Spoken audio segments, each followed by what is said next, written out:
So, Mimir, why did Freya spit in your face? No. Speak of Baldur. He claims nothing harms him.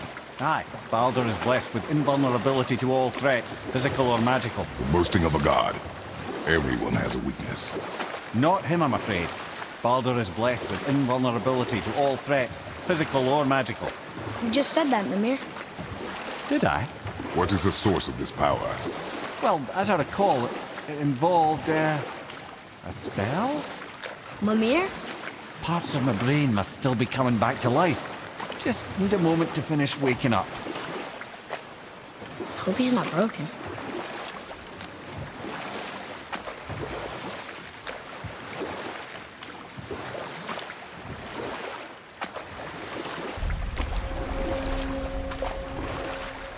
Mimir, we're in the lake. Perfect. Dock us near the bridge. Mimir, you never did tell me why Freya spit in your face. Well, she blames me in large measure for her present circumstances, and not totally without reason.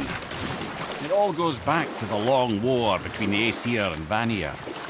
Prior to that, wars for the Aesir were easily won, but the Vanir had proved their equal and exacted devastating damage. Both sides suffered tremendous losses, and for many of us, quite frankly, war was simply no fun anymore. What a rather senseless waste of precious life. Wouldn't you agree, brother? Precisely. Enough was enough. And at last, Odin's most brilliant advisor became determined to find a more enlightened path. He set about to broker a peace between the gods. Took some convincing, but ultimately Odin was persuaded to marry his deadliest enemy, a certain Vanir goddess, legendary not only for her fertile beauty, but her genius at the very Vanir magic that Odin had long aspired to master. Freya married Odin? What was in it for her?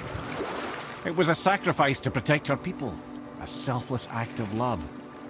Truly, she deserves better than she got. But of course, there's more to that story. I can't believe Odin and Freya were ever married. Love and hate are more closely intertwined than you might imagine. For instance, Odin hates the giants and they him.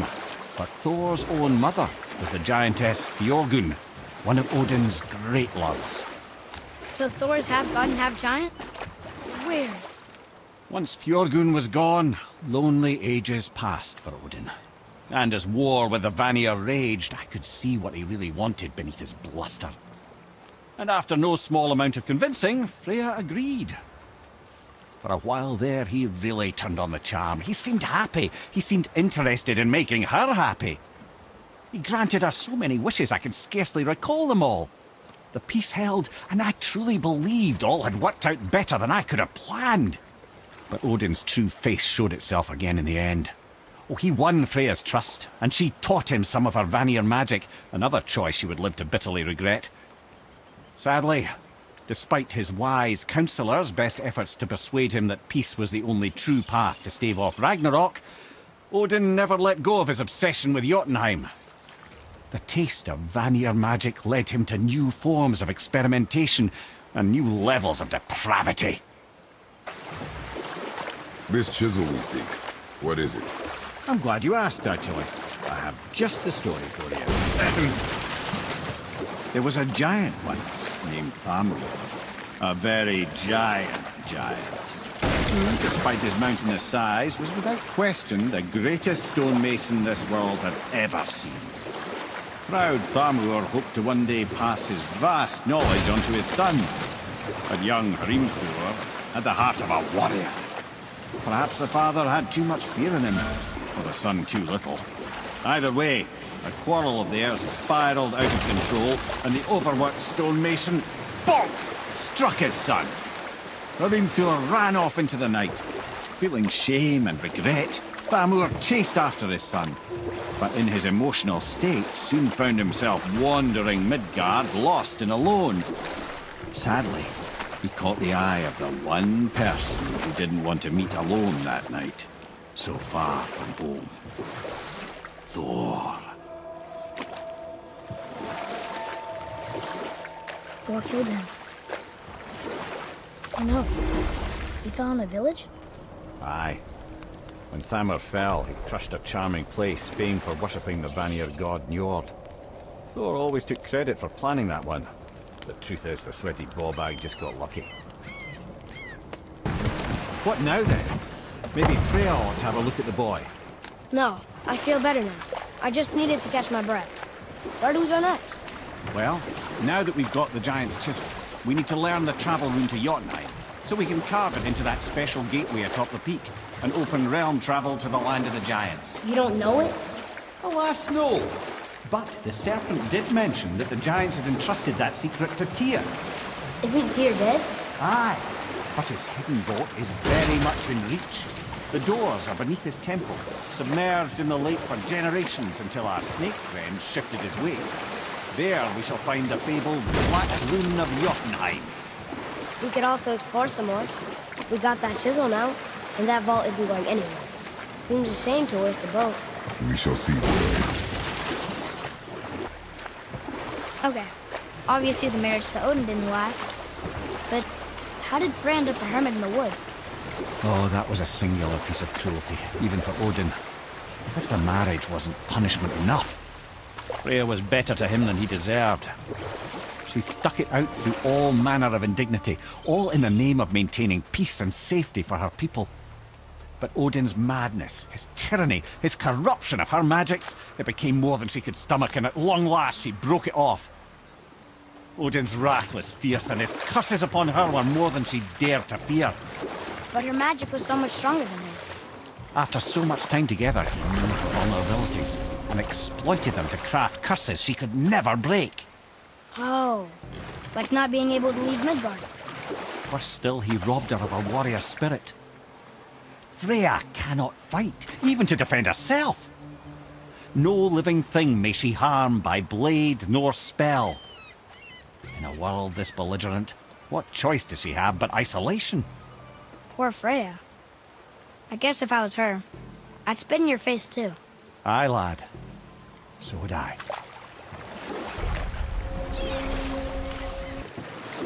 Wow, it's like there was an entire city under the water. Aye, lad. A forgotten city.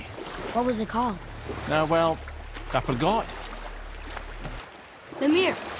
There was a shrine about a giant lady with lots of books and visions. Ah, that would be Groa, the knowledge keeper. She was a gifted sorceress who gathered every tome of arcane wisdom she could find in the realms, all in the hopes of augmenting her powers of prophecy, that she might find her lost husband, Aurvandil. But it was not her husband she would glimpse in her visions, for it was Groa, seeing longer and farther than any before or since, who witnessed Ragnarok, the end and the beginning. When Odin caught word of her ultimate prophecy, he maneuvered to obtain her knowledge and hoard it for himself. Groa knew Odin as a long-time patron of her services, and so she welcomed him into her library as a friend. What she did not know is that Odin himself was behind her husband's disappearance, having used his enchantments to conceal his death at Thor's hands from her sight. Smiling, jealous Odin took her by the throat, and with his very hands he stole her library and her life for his own. I always knew Odin was bad. That's just... Ruthless, barbaric, heartless. That's Odin. In fact, we would do well to sit here in silence for the next few moments and reflect on Odin's capacity for cruelty. Ed, you are full of stories. When will you tell one that entertains? I beg your pardon? He just insulted you. Yeah, I got that. So you want a corker, do you? Very well, my brothers. I'll tell you the story of Hrungnir, the brawler. The real story. There was a huge battle, right? His shrine had him in the middle, fighting off Aesir. A pretty story, but no. Hrungnir, you see, was born with neither head nor heart. So the giants had to complete him with stone. He was strong, to be sure, but also a perfect simpleton. Odin met him wandering in Midgard one day. Found him so amusing, so harmless, so gullible, that he invites him back to his palace in Asgard.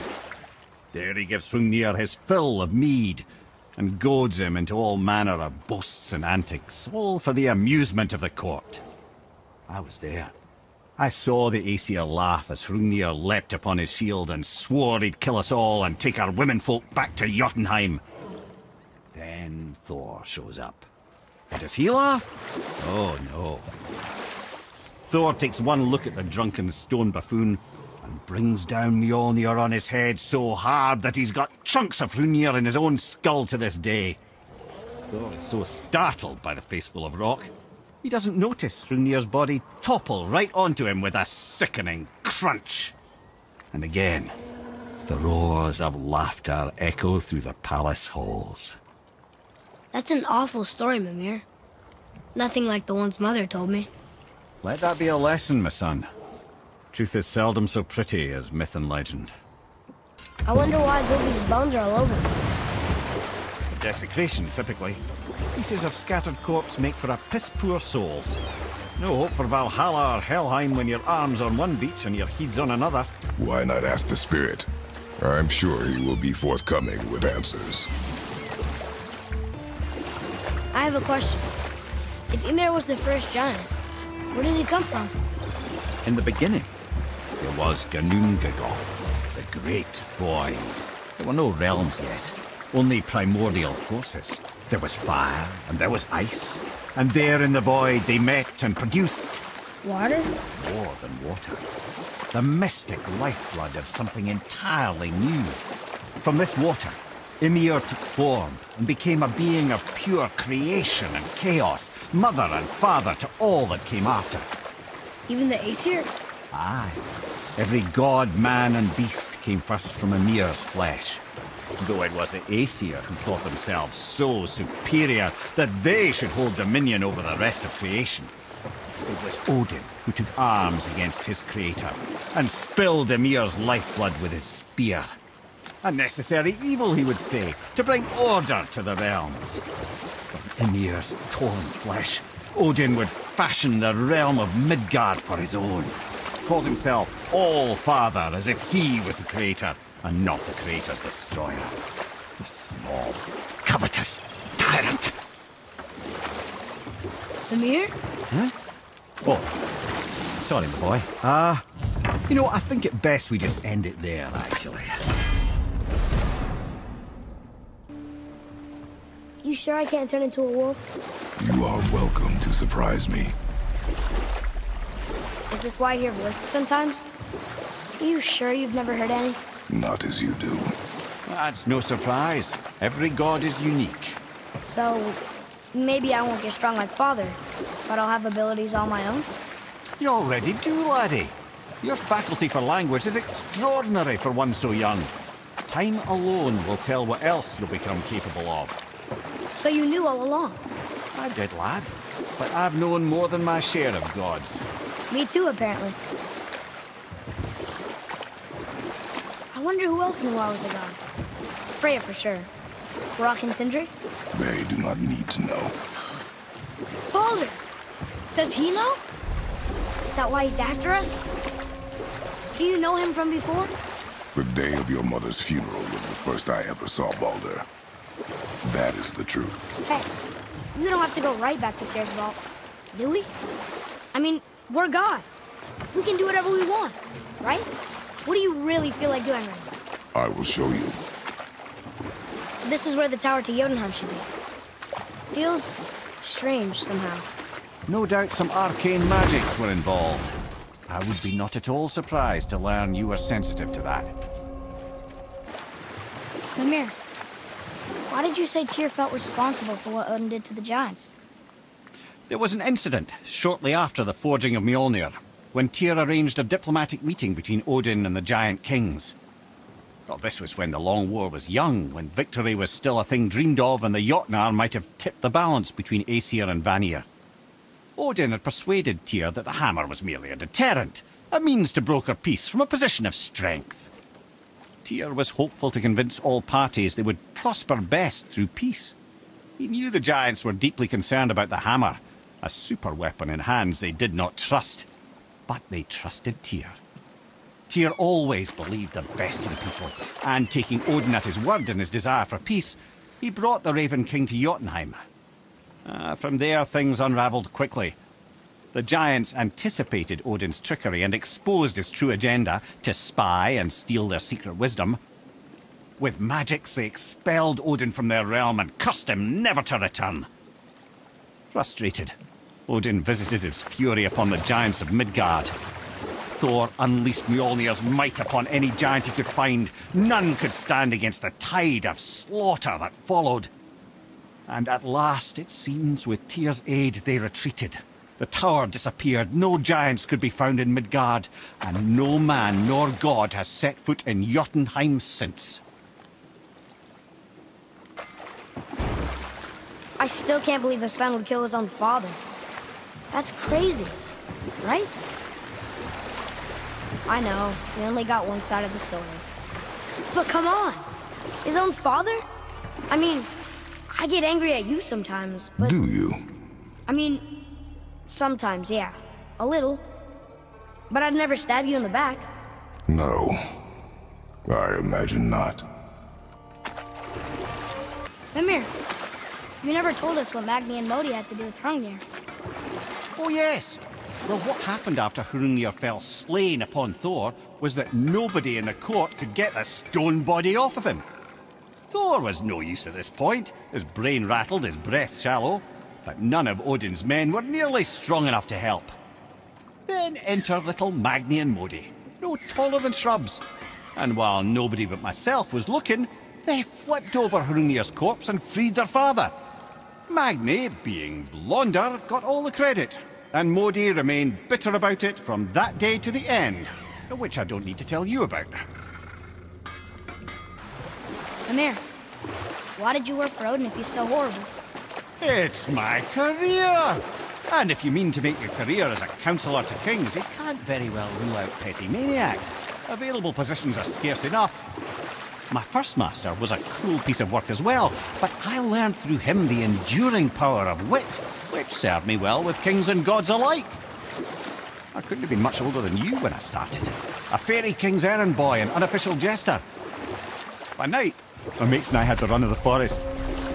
Good fellows they called us, knavish spites to the last.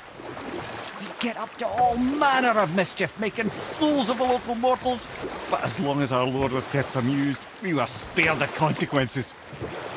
Oh. Then one day he was not amused, and I saw fit to move on. Thankfully, the ages and roads travelled since then have turned me from that merry wanderer into the paragon of virtue you see before you today.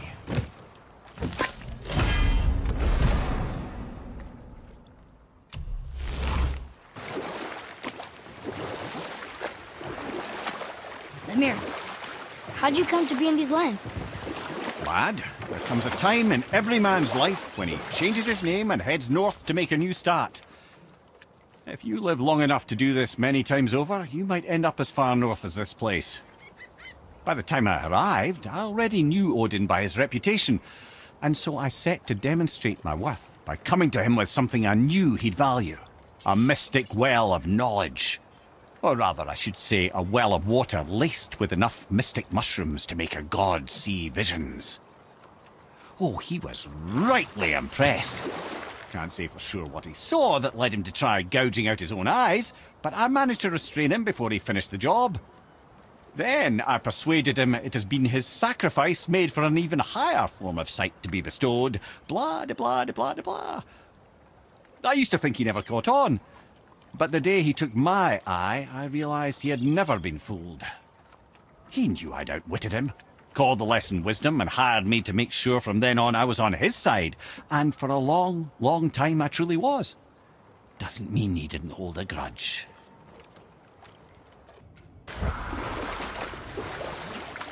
Mimir, I still don't get why you ever wanted to work for Odin. Back then I was young enough to still be ambitious. The Aesir gods were as powerful a force as I'd come across, but they clearly lacked for strategy, focus, and sage counsel. All this could I faithfully provide. And so, a stranger from a far-off island found himself with Odin's ear, trusted as he trusted no one but himself. And with that kind of power, laddie, I must confess, there are perks. Yeah, But he's Odin. I never claimed to be perfect, laddie, only clever. And often too clever by half. So what'd you do to get Odin so mad at you? Well, for a long time my job was to enable Odin, and I was fucking excellent at it. Gradually, as I grew more to care about people and the world, my job became to contain him, to protect him from himself. By serving peace, I served his interests as well, that's the truth. But he saw it as disloyalty. No longer trusting my motives, but not wishing to part with my brain or tongue, he bound me to a tree and adopted a new pastime of casual torture. Well, I'm glad we came along to cut off your head. Aye, lad. Lucky break that was. If I'm not mistaken, we've yet to discuss the tale of the giant Bergelmir. Oh yeah, I remember his shrine. It looked happier than the other ones, mostly. It begins in an ocean of blood. Finally, a story worth hearing. If you remember, Ymir, the first giant, was fatally stabbed by Odin. It's in his blood our story starts. Ymir's magical guts poured out in a torrent so violent it threatened to flood all of creation. The Jotnar were unprepared, as the very last of them were washed away in the endless tide. Not just Ymir, but all of giant kind faced extinction. And so would Odin's victory have been complete. But Ymir's kind did not all perish that day. Staying afloat in the hollowed husk of a tree, the frost giant Bergelmir endured, as did his lady wife.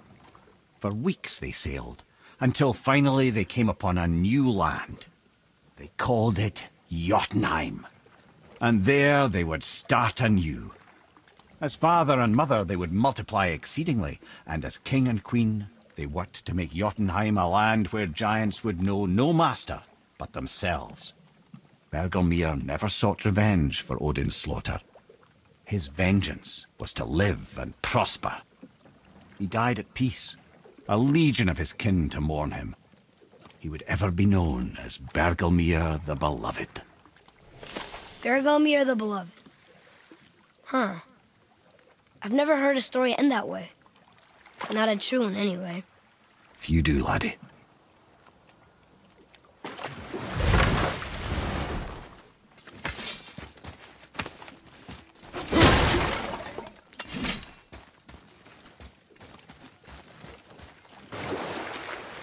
Mimir, is there a story for the giant with the flaming sword?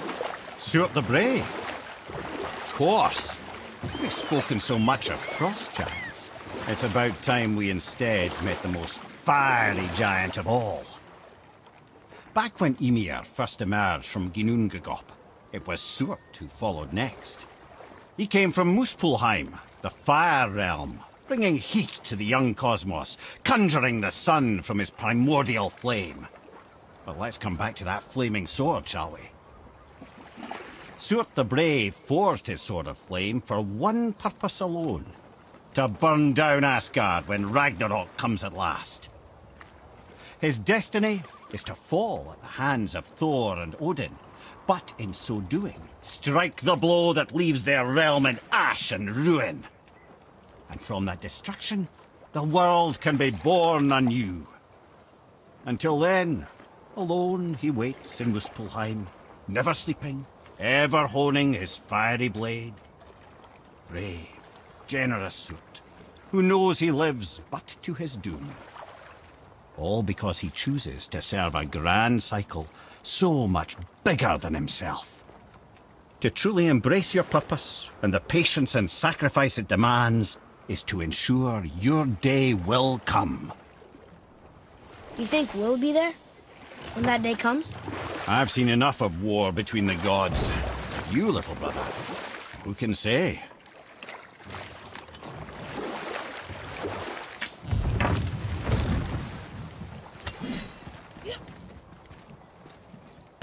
Mimir, why don't you tell us the story of the giant that stole Thor's hammer?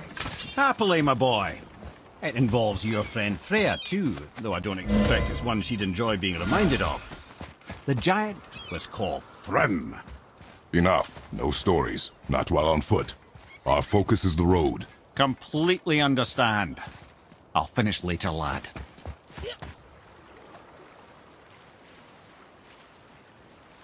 So, if you remember, I'd started a doozy of a story earlier.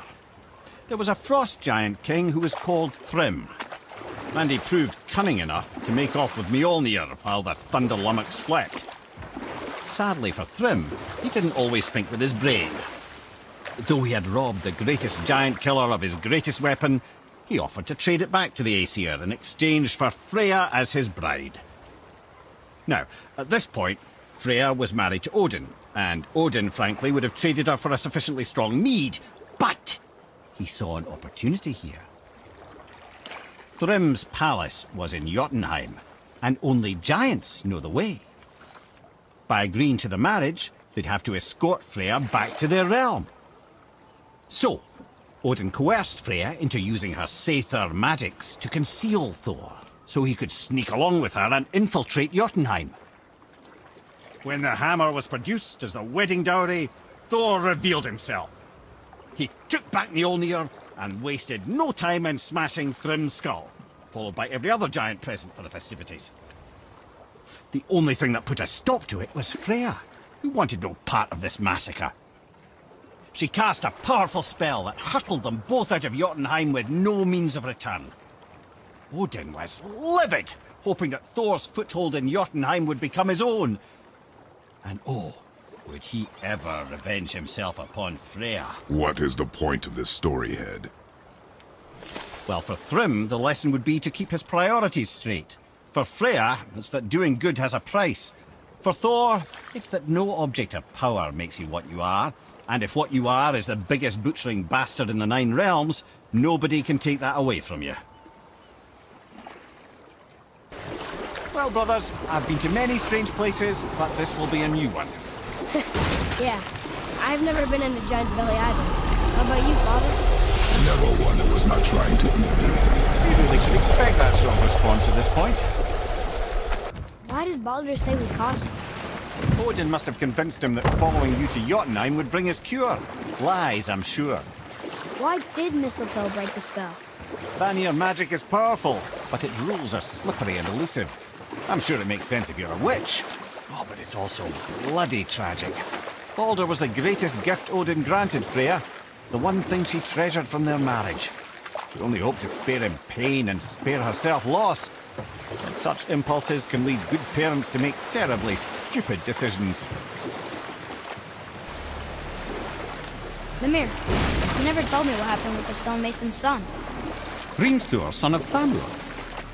After completing his father's masterwork, the Great Wall of Jotunheim, he thought of nothing but making the Aesir pay for their crimes against the giants. Once he longed to fight Thor, but tragedy had brought wisdom to Hrimthur, and cunning. He observed that Asgard's walls were half-built and shoddy, for no Aesir god could be bothered with such tiresome labour. So Hrimthur adopted the guise of an ordinary man and made the Aesir an offer. He would build them majestic new walls, and if he couldn't build them within 2 turns of the season, they would owe him nothing for his labours. And if he succeeded, he asked only for an audience with the goddess Freya. Odin agreed, knowing the task was impossible, but intrigued by this stranger.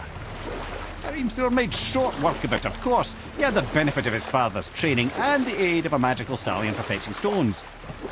Odin was not happy to find himself on the losing end of the wager, but he seemed to uphold his end of the bargain. Freya was sent to meet the mason, and to her surprise, he wanted only to whisper something in her ear. That being done, he made his way out of Asgard. And when he found Thor awaiting him at the gates of Midgard, he knew he had been double-crossed. But he didn't care, because his plan was complete. It was? What did he say to Freya? Only she could say for certain, but I've had many moons to work it out. Hrimthur knew that Freya loathed the Aesir, despite her marriage to Odin, and I believe he gave her the secret to Asgard's defences. Some weakness he may have built in, structural or magical, which I expect will be exploited come Ragnarok when Surtur arrives to burn Asgard to ash, if not sooner. Know any more stories, Mimir? Of course, laddie, and yours for the asking, but I prefer the boat. In here is distracting. Mimir, what can you tell me about that giant lady with the bow? She was called Skadi, Queen of the Hunt. Her father was Thiotzi, who could take the shape of any wild creature, and taught Skadi how to hunt them all. From the ribs of pack beasts, she fashioned second feet, allowing her to glide upon the snow so no animal could evade her. She became a huntress beyond compare, even to any god. Odin himself wanted her for his bride, believing she would bear him strong sons. But she spurned his affections, and for that insult, Odin vowed revenge. It was put forth that the Aesir were plagued by an eagle who would steal the precious golden apples of Idun. Not even the finest archer among the gods could bring it down. Odin knew that Skadi could not resist the temptation to prove herself superior, and so she joined the hunt. Skadi tracked the eagle as it flew where she alone could glide, and loosed an arrow from her unerring bow. When she collected her quarry, she found no eagle at all, but her own father, poor Thiotzi, slain by his own daughter. She was overcome with grief and shame, for there is nothing nature so reviles as a child who kills their parent. Skadi succumbed to her fate as winter's blanket fell, holding her father as the mountain held her in an embrace to last eternity. Well, that was sad. Aye. There aren't many happy endings for the giants, I'm afraid.